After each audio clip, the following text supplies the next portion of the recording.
بسم الله الرحمن الرحيم. الحمد لله رب العالمين، والصلاة والسلام على سيد الأنبياء والمرسلين وعلى آله وأصحابه وأهل بيته وذرياته أجمعين، والعاقبة للمتقين. قال الله تبارك وتعالى في كلامه المجيد والفرقان الحميد: أعوذ بالله من الشيطان الرجيم. بسم الله الرحمن الرحيم.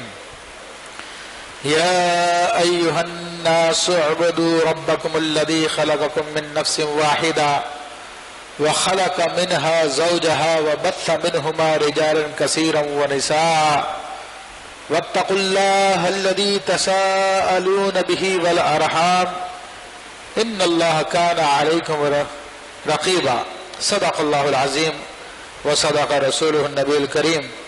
مولاي صل وسلم دائما ابدا على حبيبك خير الخلق كلهم.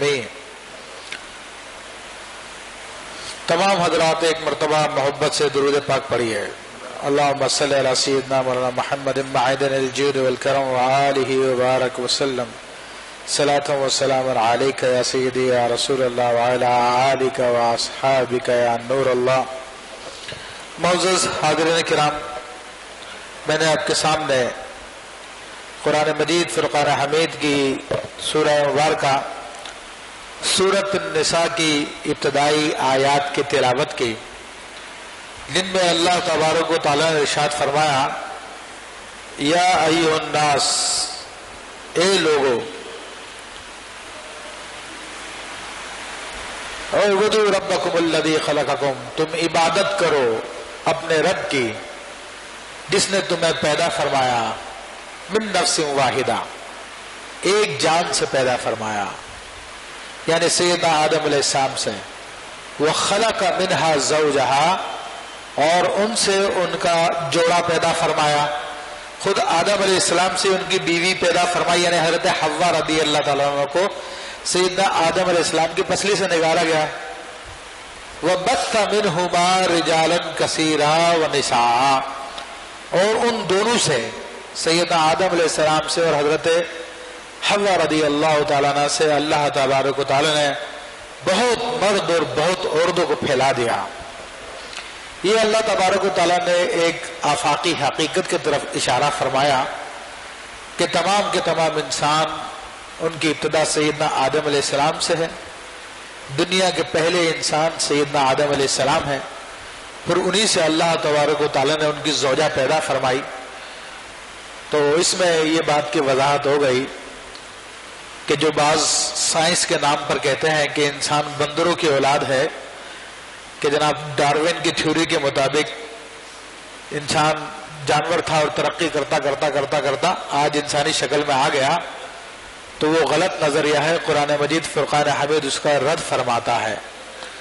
سائنٹیفکلی بھی وہ غلط ثابت ہو چکا، چونکہ وہ موضوع نہیں ہے، اس لیے میں اس پہ تفصیلی کلام نہیں کرتا، اشارتاً میں نے عرض کر دیا. پھر اس آیت طیبہ میں اللہ تبارک و تعالیٰ نے یہ بھی اشارہ فرما دیا کہ تمام انسان، خواہ وہ مسلمان ہو، کافر ہو، کالا ہو، گورا ہو، اچھا ہو، برا ہو، سب کے سب آدم علیہ السلام کے اولاد ہونے کی وجہ سے ابتدا میں ایک کنبہ ہی تھا، اور شروع میں ساتھ بھی رہتے تھے، بعد میں پھر اختلافات کی وجہ سے، اس کا بھی اللہ نے قرآن میں بیان فرمایا کہ کانت الناس امۃ واحدہ، کہ لوگ پہلے ایک ہی امت تھے، ایک ہی قوم تھے، بعد میں پھر یہ اختلافات ہوئے. تو بہرحال بتا دیا کہ انہی سے تمہیں پیدا کیا گیا ہے.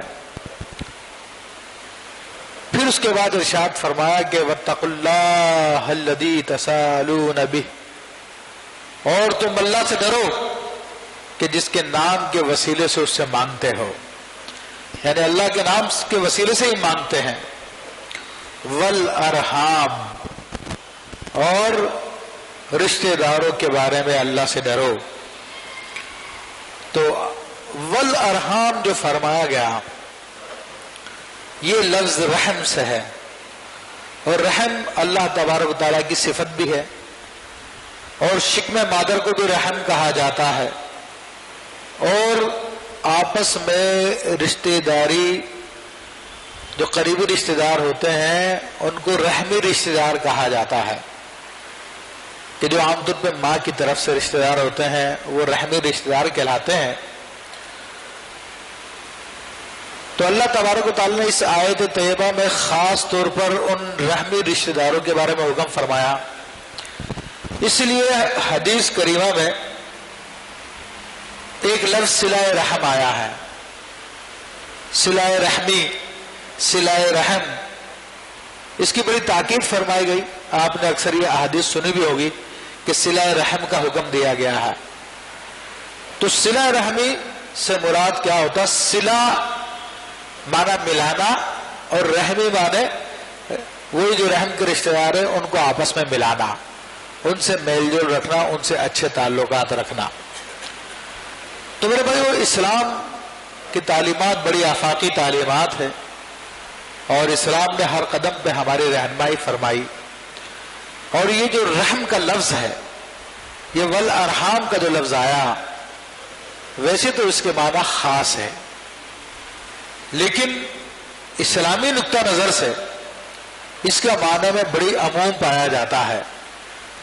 علماء فرماتے ہیں کہ ایک تو وہی رشتہ جو آپ کا خونی رشتہ ہے، ماں کی طرف سے ہے، وہ آپ کے رحمی رشتہ دار ہیں، اور پھر دوسرا رشتہ وہ جو آپ کے ہم ایمان ہیں، آپ کے ہم مذہب، ہم ملت ہے، وہ بھی آپ سے ایک طرح کا تعلق رکھتے ہیں، وہ بھی اس میں داخل ہے۔ اور تیسرا یہ کہ غیر مسلمین وہ سیدنا آدم علیہ السلام کے اولاد میں مشارکت ہونے کی وجہ سے وہ بھی صلہ رحمی کے حقدار ہیں۔ آج ہم معاشرے پر نظر کرتے ہیں تو اس چیز کا بڑا فقدان پایا جاتا ہے۔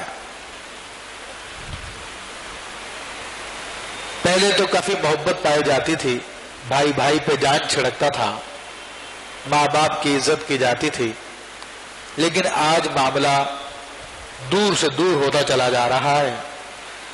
بھائی بہنوں میں ناچاکی ہے، بعض جگہ پہ صورتحال یہ ہوتی ہے آپس میں بات کرنا گوارا نہیں کرتے، شکل دیکھنا گوارا نہیں کرتے، ماں باپ کے ساتھ بھی جدائیاں اختیار کی جاتی ہے، کبھی ماں باپ کی طرف سے زیادتی ہوتی ہے تو کبھی اولاد کی طرف سے زیادتی ہوتی ہے۔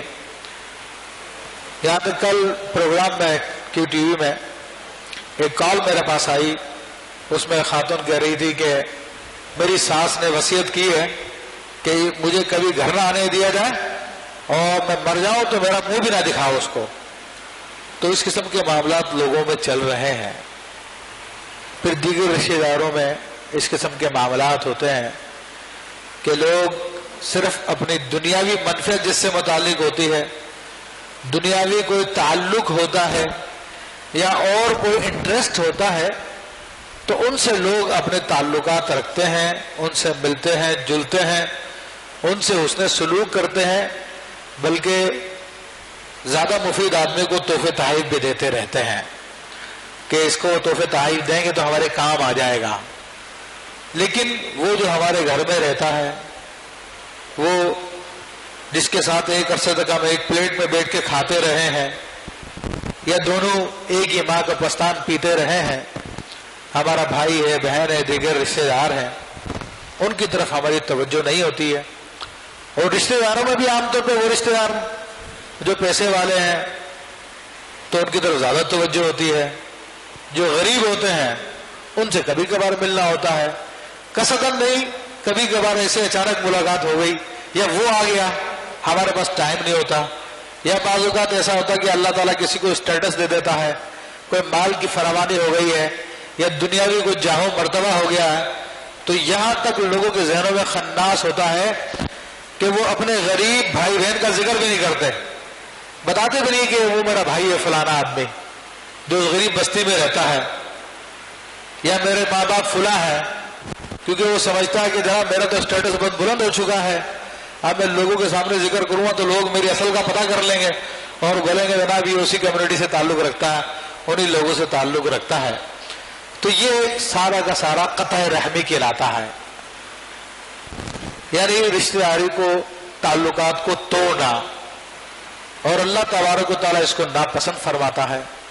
اس کے مقابلے میں تعلقات جوڑنے کو اللہ تعالیٰ پسند فرماتا ہے، اس کا حکم دیتا ہے۔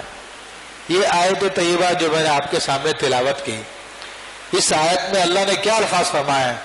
وَاتَّقُوا اللَّهَ الَّذِي تَسَاءَلُونَ بِهِ وَالْأَرْحَامَ، اور ڈرو اس رب سے کہ جس کے نام سے تم سوال کرتے ہو، اور اپنے رحمی رشتہ داروں سے متعلق ڈرو۔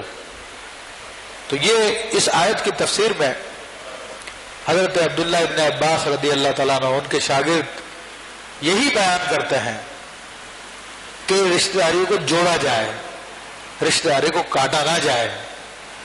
تو اس میں خاص تاکید آئی، اور پھر نبی کریم رؤوف الرحیم صلی اللہ تعالی علیہ وآلہ وسلم کی احادیث طیبہ کو ہم دیکھیں تو بہت احادیث میں اس کی بڑی تاکید آئی۔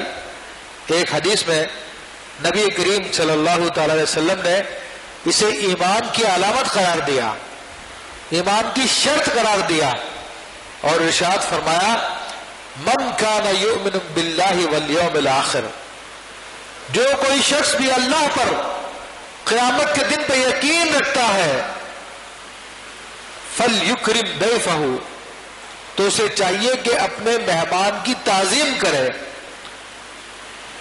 فلیصل رحمہ، اور پھر واپس ارشاد فرمایا کہ جو اللہ پر قیامت کے دن پہ یقین رکھتا ہے تو اسے چاہیے کہ وہ تعلقات جوڑے، تعلقات نہ توڑے، جوڑنے کا حکم دیا، اور کہا کہ جو اللہ اور قیامت کے دن پہ یقین رکھتا ہے، اور پھر فرمایا کہ من کان یؤمن باللہ والیوم الآخر، جو اللہ پر اور قیامت کے دن پہ یقین رکھتا ہے، ایمان رکھتا ہے، فلیقل خیرا، یا تو وہ بھلائی کی بات بولے، او لیصمت، یا پھر خاموشی اختیار کر لے۔ تو تین باتوں کا رسول اللہ صلی اللہ علیہ وسلم نے یہاں پہ ذکر فرمایا، لیکن ہمارے موضوع سے متعلق صلہ رحمی ہے۔ تو آپ علیہ الصلوۃ والسلام نے حکم فرمایا کہ تم رشتہ داریاں جوڑو، اگر تمہیں قیامت پر اللہ پہ یقین ہے تمہیں، اور اللہ پہ یا قیامت پہ یقین سے مراد اسلام پہ یقین ہے، تو تم رشتہ داروں سے تعلقات جوڑو۔ تو یہاں پر نبی کریم صلی اللہ تعالی علیہ وسلم کی حدیث مبارکہ اسی بات کو واضح کر رہی ہے۔ اسی طرح اگر ہم اور دیگر احادیث طیبہ کو دیکھیں تو ان میں بھی سرکار دو عالم صلی اللہ تعالی علیہ وسلم نے ہمیں اس کی تاکید فرمائی، قرآن کی آیات بھی ہے، لیکن بہرحال صلۃ الرحم کے اعتبار سے اس کی ترغیب دلانا مقصود ہے۔ تو دیکھیے کہ آج کل لوگوں کی عمریں کم ہوتی جا رہی ہے، اس کی وجہ کیا ہے؟ اس کی میرے بھائیوں ایک وجہ یہی ہے کہ ہم لوگوں نے صلہ رحمی چھوڑ دی ہے۔ اس کے ساتھ ساتھ یہ دیکھیں کہ رزق کی بھی لوگوں کو شکایت بہت ہے کہ رزق میں تنگی ہے، تو اس کی وجہ بھی یہی ہے کہ ہم لوگوں نے صلہ رحمی کم کر دی ہے، آپس میں عزیز رشتہ داروں سے تعلقات ختم کر دیے ہیں، صرف مطلب کے تحت تعلقات رکھے ہوئے ہیں، مادہ پرستی آ گئی ہے۔ نبی کریم رؤوف الرحیم صلی اللہ تعالی وسلم کی حدیث مبارکہ ہے جسے امام بخاری نے اور امام مسلم نے حضرت انس رضی اللہ تعالیٰ سے روایت کیا کہ قال رسول اللہ صلی اللہ تعالی علیہ وسلم من سرہ ان یسطا فی رزقہ وان ینسى له فی اثرہ فلیصل رحمہ۔ امام بخاری امام مسلم حضرت انس سے روایت کرتے ہیں کہ جو چاہتا ہے، جس کو یہ بات پسند ہے، تو اس کے رزق میں اضافہ کر دیا جائے، رزق میں برکت کر دی جائے، اور اس کی عمر میں برکت کر دی جائے، تو اسے چاہیے کہ وہ تعلقات جوڑے۔ واضح لفظوں میں رسول اللہ صلی اللہ علیہ وسلم نے عمر کے بڑھانے کا طریقہ بتایا اور رزق کے بڑھانے کا طریقہ بتایا۔ اور اسی طرح امام بہقی نے ام المؤمنین عائشہ الصدیقہ رضی اللہ تعالیٰ سے روایت کی کہ رسول اللہ صلی اللہ علیہ وسلم نے ارشاد فرمایا صلۃ الرحم وحسن الجوار وحسن الخلق وحسن الجوار یأمرن الدیار ویزدن فی الاعمار، کہ تعلقات جوڑنا، حسن خلق اختیار کرنا، اچھا اخلاق اختیار کرنا، اور پڑوسیوں کے ساتھ اچھا سلوک کرنا۔ سرکار دو عالم صلی اللہ علیہ وسلم نے فرمایا کہ اس کی وجہ سے شہر آباد ہوتے ہیں، یعنی لوگوں کی عمریں بڑھتی ہیں، اور فرمایا کہ اور رزق میں برکت ہوتی ہے۔ یہ نبی علیہ الصلوۃ والسلام نے اس کے بارے میں ارشاد فرمایا۔ اور اسی طرح ایک حدیث میں آیا کہ صلہ رحمی کرنا مال میں اضافے کا سبب ہے، اہل خانہ میں محبت کا سبب ہے، اور فرمایا کہ منصاد فی الاجل، اور عمر میں بڑھ جانے کا سبب ہے، عمر میں زیادتی کا سبب ہے۔ تو نبی کریم رؤوف الرحیم صلی اللہ تعالی علیہ وسلم نے ان احادیث طیبہ میں ہمیں واضح طور پر یہ بات بیان فرما دی کہ اگر ہم چاہتے ہیں کہ ہماری عمر میں اضافہ ہو، ہم چاہتے ہیں کہ ہمارے رزق میں برکت ہو، تو ہمیں تعلقات کو جوڑنا چاہیے، اپنے رشتہ داروں سے، بھائی بندوں سے، دوست احباب سے، مسلمان بھائیوں سے حسن سلوک کرنا چاہیے، نیک سلوک کرنا چاہیے، اور حتیٰ کہ غیر مسلموں کو بھی اپنے حسن سلوک سے محروم نہیں رکھنا چاہیے۔ میرے بھائی، اس صلہ رحمی کی کتنی اہمیت ہے۔ حدیث کریمہ میں آتا ہے کہ نبی کریم صلی اللہ تعالی وسلم نے ارشاد فرمایا کہ اللہ تعالیٰ ارشاد فرماتا ہے انا الرحمن، میں رحمان ہوں۔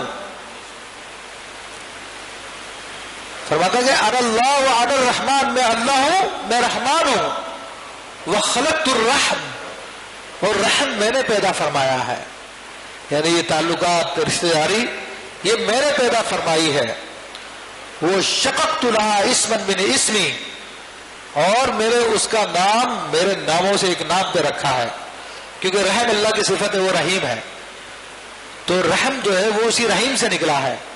تو اللہ فرماتا ہے کہ میں نے رحم کا نام اپنے ناموں میں سے نکالا ہے، اور فرمایا فمن وصلها وصلته ومن قطع قطعته، تو جو کوئی اس کو ملائے گا، یعنی تعلقات جوڑے گا، رشتہ داریاں ملائے گا، تو میں اس کو ملاؤں گا، اور جو اس کو کاٹے گا میں اس کو کاٹوں گا۔ اور ظاہر سی بات ہے، آدمی کا کٹنا دو طریقوں سے ہوتا ہے، اس کا رزق تنگ کر دیا جائے تب بھی کٹنا شروع ہو جاتا ہے، اس کی عمر کم کر دی جائے تب بھی کٹ جاتا ہے۔ تو سیدھی بات یہ ہے کہ اگر ہم تعلقات جوڑیں گے، رشتہ داریاں نبھائیں گے، جائز کاموں میں اچھا حسن سلوک کریں گے، تو اللہ تبارک و تعالی ہمارے رزق میں بھی برکت عطا فرمائے گا، اور ہمارے مال میں بھی برکت عطا فرمائے گا۔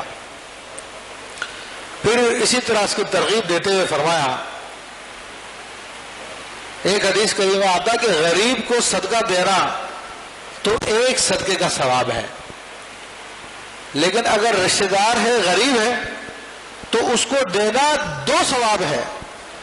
ایک تو یہ کہ صدقے کا ثواب ملے گا، دوسرا ہے کہ صلہ رحمی کا ثواب ملے گا۔ تو یہ ہمیں کرنا چاہیے، دیکھنا چاہیے اپنے اعزاء اقربا رشتہ داروں میں سب سے پہلے صدقہ یا زکوٰۃ کے مستحق وہی لوگ ہوتے ہیں جو ہمارے قریبی لوگ ہیں، لیکن بعض لوگوں کو ناموری کا شوق ہوتا ہے، تو وہ کہتے ہیں قریبی رشتہ داروں کو دے دیا تو کون دیکھے گا، کسی کو پتہ ہی نہیں چلے گا میں نے کچھ دیا ہے۔ تو ایسا کام کرو نا کہ اخبار میں میرا نام آئے، اسٹیج پہ مائک پہ میرا نام آئے کہ جی فلاں نے بڑی خیرات کی ہے، جی فلاں کے دسترخوان چل رہا ہے، جی بڑا کام کرتا ہے، حالانکہ اس کا اپنا بھائی، اپنا عزیز، اتنا رشتہ دار، چاچا ماموں تایا، ان میں کوئی غریب ہوں گے، بیماری کی وجہ سے مر رہے ہوں گے، علاج کے پیسے نہیں ہوں گے، ان کو دینے کے لیے تیار نہیں ہے، لیکن مخلوق میں ناموری کے شوق میں دنیا کو بانٹ رہا ہے، لیکن اپنوں کو محروم رکھا ہوا ہے۔ تو یہ خاص تاکید فرمائی۔ پھر بعض اوقات یہ کہتا ہے، بعض اوقات یہ ہوتا ہے کہ رشتہ دار تو ہوتے ہیں مگر ان سے کسی بات پہ انبن ہو چکی ہوتی ہے، یا ان کو ناپسند کرتے ہیں ان کی کسی حرکت کی وجہ سے کہ جناب وہ آپ کی کسی معاملے میں مخالفت کرتے ہیں، یا یہ کہ آپ سے بغض رکھتے ہیں، اس وجہ سے ہم ان کو نظر انداز کر دیتے ہیں۔ لیکن قربان جائیے مصطفیٰ کریم علیہ الصلوۃ والتسلیم پر. سرکار دو عالم صلی اللہ علیہ وسلم سے پوچھا گیا یا رسول اللہ صلی اللہ علیہ وسلم افضل صدقہ کون سا ہے؟ تو آپ علیہ الصلوۃ والسلام نے ارشاد فرمایا کہ افضل صدقہ یہ ہے کہ تو اپنے کینہ رکھنے والے رشتہ دار کو صدقہ دے. جو تم سے بغض رکھتا ہے تمہارے رشتہ داروں میں، تم ان کے ساتھ بھلائی کرو، ان کو عطا کرو اگر وہ ضرورت مند ہے. تو یہ افضل ترین صدقہ قرار دیا گیا ہے. آج ہم یہ کہتے ہیں جی اس کو کیوں دیں، وہ تو ہماری کاٹ کرتا ہے ہر بات میں، وہ ہمارے کب کام آتا ہے جب ہم اس کو دے دیں؟ ان کو دے جو کام آئیں گے ہمارے، جو ہماری روایت میں بولتے وہ تو ہماری مخالفت کرتا ہے. حالانکہ یہ صدقہ اگر ہم دینے کی اپنی عادت بنا لیں تو آج کا مخالف کل کا حمایتی بن جائے گا. اور آپ دیکھیے نبی علیہ الصلوۃ والسلام کی سنت مبارکہ کو دیکھیے میرے بھائیوں اور میری بہنیں جو گھروں میں سن رہی ہیں کہ ام المومنین عائشہ صدیقہ رضی اللہ تعالی عنہا پر تہمت لگائی گئی، اور تہمت لگانے والوں میں ایک آدمی مستح نامی بھی تھا. وہ بھی مسلمان تھا لیکن پروپیگنڈے کا شکار ہو گیا، اور ام المومنین پہ تہمت لگانے والوں میں اس نے بھی ان کی زبان بولنا شروع کر دی. تو بہرحال اللہ تبارک و تعالیٰ ام المومنین کی برات قرآن میں ظاہر فرمائی. اللہ تعالیٰ نے اپنے حبیب کی زوجہ محترمہ کی برات قرآن میں بیان فرمائی. حضرت ابو بکر صدیق رضی اللہ تعالیٰ نے فرمایا کہ میں اس مستح کے ساتھ اس نے سلوک کرتا تھا، اس کے گھر کا خرچہ دیا کرتے تھے سیدنا ابو بکر صدیق رضی اللہ تعالیٰ عنہ. تو آپ نے فرمایا کہ آئندہ سے میں اس کا خرچہ بند کرتا ہوں کہ اس نے میری بیٹی پہ الزام لگایا. نبی علیہ الصلوۃ والسلام کو جب اس بات کی اطلاع ملی تو آپ علیہ الصلوۃ والسلام نے فرمایا کہ ابو بکر ایسا نہ کرو، جو اس نے سلوک تمہیں جاری رکھا ہو تو وہ جاری رکھو. تو آپ دیکھ لیجئے کہ کتنی برائی کی تھی اس نے کہ کسی کی بیٹی پہ کوئی تہمت لگا دے، گناہ کی تہمت لگائے. تو آج ہمارے معاشرے میں ہمارے نزدیک کیا کسی کو حسن سلوک کا مستحق رہ جاتا ہے؟ ہم کہیں گے نہیں. لیکن اللہ کے رسول صلی اللہ علیہ وسلم فرماتے ہیں اس سے بھی حسن سلوک کرو، اس سے بھی اچھا سلوک کرو کہ تمہارے اچھے سلوک سے ممکن ہے کہ وہ بھی اچھا ہو جائے. اور اگر اچھا نہیں ہوتا تو کم از کم تمہیں تو دگنا ثواب مل رہا ہے، تمہیں تو افضل ترین صدقے کا ثواب مل رہا ہے. تو تم اس کام کو جاری رکھو. وہ اگر برائی اس کی عادت ہے تو اچھائی تم اپنی عادت بنا لو. اس کا کام ڈس مارنا ہے، ڈنک مارنا ہے، ڈسنا ہے، تو تم اپنا کام جو ہے برائی کا جاری رکھو. تم اس کام کو مت چھوڑو. ایسا نہیں کہ اس برے کو دیکھ کر تم بھی اپنی عادت برائی کی بنا لو. اسی طرح میرے بھائیوں اور بہت ساری روایتوں میں اس کی فضیلت آئی. اور اس کے مقابلے میں وہ لوگ جو رشتہ داریاں توڑتے ہیں، بات میں جھگڑ جاتے ہیں، خاص طور پہ خواتین جب 2-3 فیملیاں جوائنٹ سسٹم میں ساتھ رہتی ہیں تو ان کے یہاں پر چھوٹی چھوٹی باتوں پہ جھگڑے ہوتے ہیں. بچوں کے معاملات پہ جھگڑے ہو جاتے ہیں، بچوں کی لڑائی کی وجہ سے جھگڑے ہو جاتے ہیں. گھر میں دودھ آتا ہے، کسی نے کم لے لیا، کسی نے زیادہ لے لیا. کھانا پکا تو جناب وہ زیادہ لے لیتی ہے، وہ کم لے لیتی ہے. اس قسم کے معاملات کی وجہ سے آپس میں لڑائی جھگڑے ہو جاتے ہیں. بھائی بھائیوں کو جھگڑے ہوتے ہیں، بھائی بہنوں کو جھگڑا ہوتا ہے، امی اسے زیادہ دیتی ہیں، مجھے کم دیتی ہیں، ایک دوسرے سے بات بند کر دیتے ہیں. میرے بھائیوں ان باتوں سے بچیں. اور خاص طور پہ وہ لوگ جو لوگوں میں فساد پیدا کرتے ہیں، تعلقات کو ختم کرواتے ہیں، تو وہ خاص طور پہ ان کو تاکید ہے.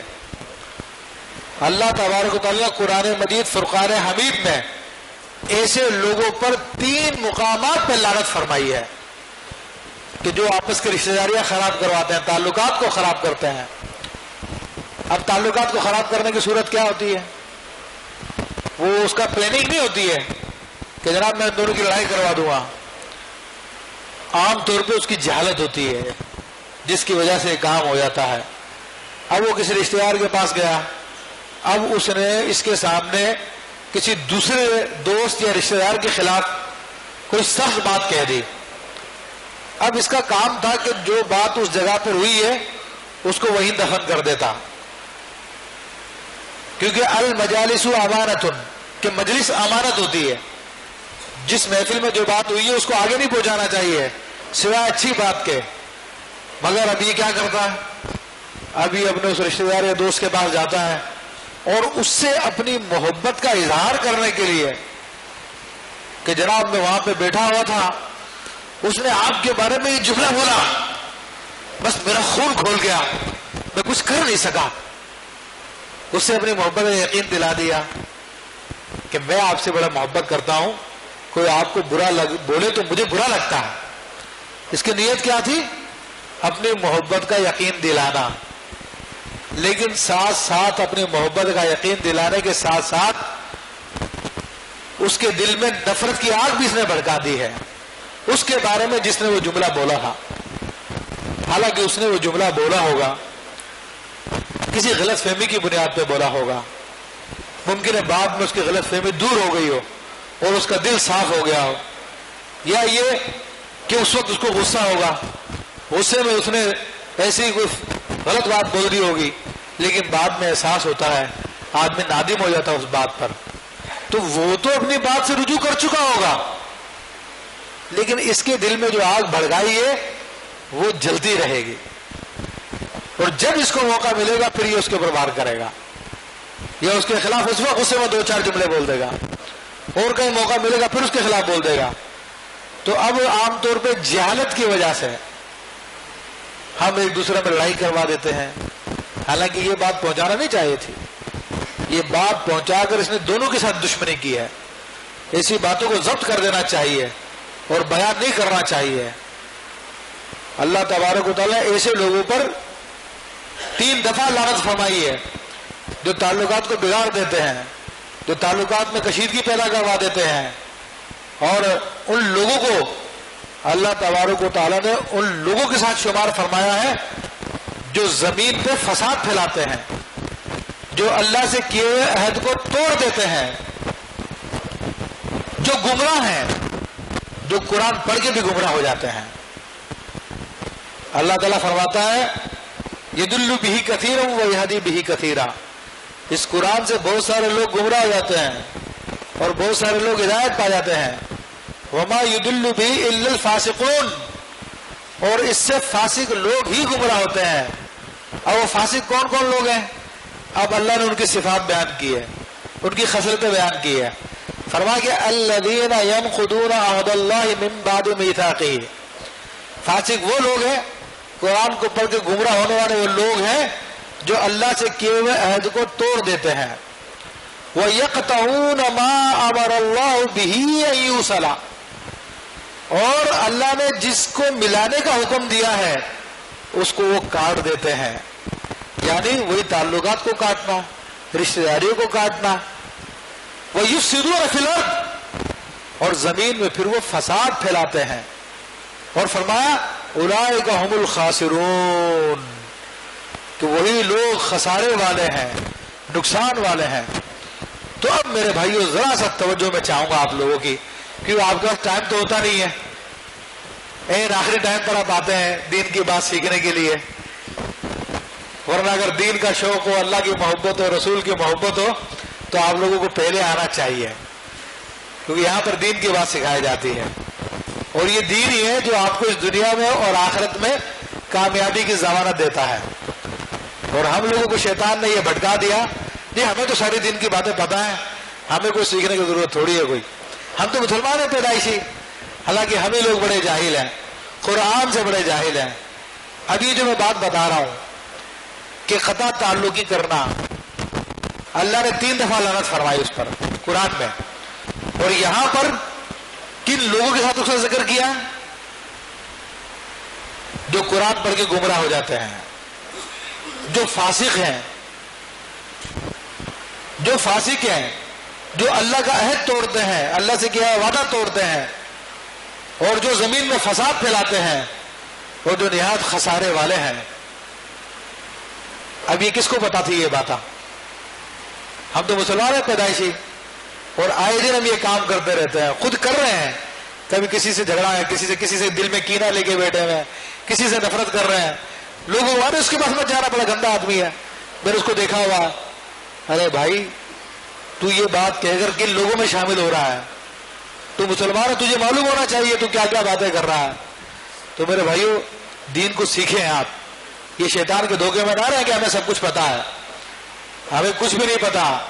جو یہ سمجھے گا مجھے نہیں پتا وہی سیکھے گا, جس نے سمجھ لیا مجھے پتا وہ کبھی نہیں سیکھ سکتا. تو اللہ نے ان لوگوں کے ساتھ ان کا ذکر فرمایا کہ یہ اتنے برے لوگ ہیں.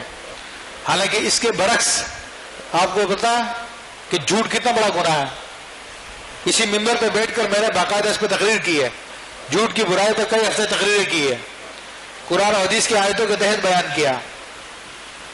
اسی جھوٹ کے بارے میں اللہ کے رسول صلی اللہ علیہ وسلم فرماتے ہیں کہ اگر دو مسلمانوں میں صلح کرانی ہو تو جھوٹ بولنا بھی جائز ہے. وہی جھوٹ جسے کہا گیا کہ جھوٹوں پہ اللہ کی لعنت ہے, لیکن دو مسلمانوں میں صلح کروانی ہے تو بولنا جائز ہے. تو ہمیں صلح کرانے والا ہونا چاہیے, توڑنے والا نہیں ہونا چاہیے, الگ کرنے والا نہیں ہونا چاہیے. اللہ کے حبیب صلی اللہ علیہ وسلم کی اس تعلیم کے مطابق کہ صلح کرانے کے لیے جھوٹ بول سکتے ہیں. امام غزالی فرماتے ہیں میں دو آدمیوں میں رنجش ہے, ان بن ہے, تو ان میں صلح کرانے کا ایک طریقہ یہ ہو سکتا ہے کہ آپ اس ایک آدمی کے پر جائیں دونوں میں سے, اور اس کو جا کر بات چیت کرنے کے بعد کہیں بھائی وہ فلاں آدمی آپ کو سلام کہہ رہا تھا. ایسے جھوٹ بول رہے ہیں جس سے رنجش ہے دونوں کی کہ بھائی وہ آدمی آپ کو سلام کہہ رہا تھا اور فلاں بات پہ آپ کی تعریف بھی کر رہا. ابھی سامنے والا سوچنے پہ مجبور ہو جائے گا یار میں تو اس کے بارے میں بڑا غلط نظریہ رکھتا ہوں, میں تو اس کے بارے میں بڑا غلط سوچتا ہوں. تو میرا مروتن کہہ دے گا یا تو میرا بھی سلام کہہ دینا اس کو, یا نہیں بھی کہتا دل میں نرمی آ جائے گی.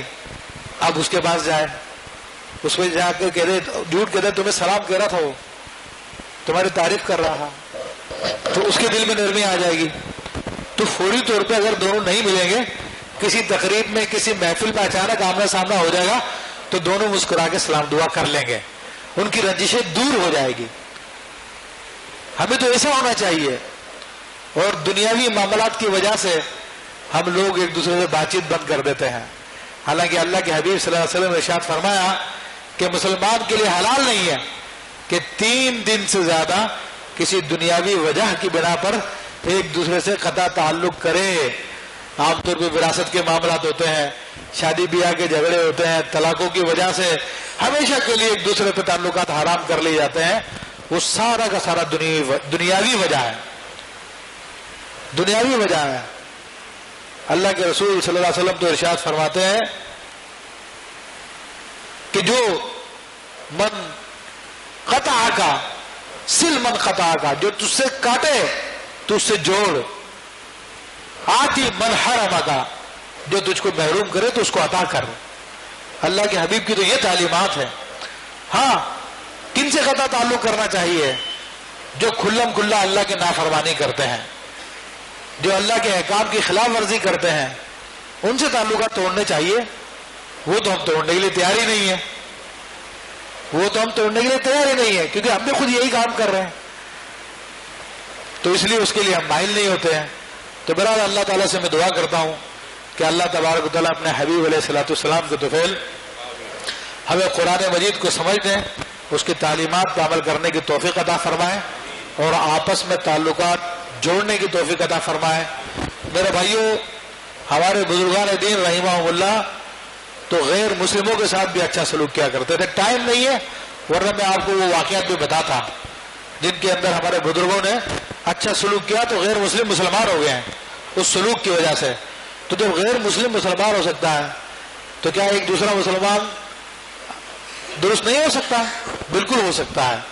تو میرا اللہ تعالیٰ توفیق عطا فرمائے اور تمام حضرات سماعت فرمائے کہ الحمدللہ مسجد حاضہ میں ہر منگل کو بعد نماز مغرب شرعی اور روحانی مسائل کا حل کیا جاتا ہے, اور عشاء کے بعد باقاعدہ درس قرآن کا سلسلہ ہوتا ہے. اور اللہ جل شانہ کے فضل و کرم سے ہم اب تک سورہ بقرہ کے 33 رکوع کی تفسیر کر چکے ہیں, اور اللہ کی توفیق سے یہ سلسلہ جاری ہے اور انشاءاللہ آئندہ بھی جاری رہے گا. تو قرآن کو سیکھنے کے لیے، اپنے رب کے پیغام کو سمجھنے کے لیے آپ تشریف لائیے اور شرکت فرما کے ثواب دارین حاصل کیجیے. جزاکم اللہ خیر.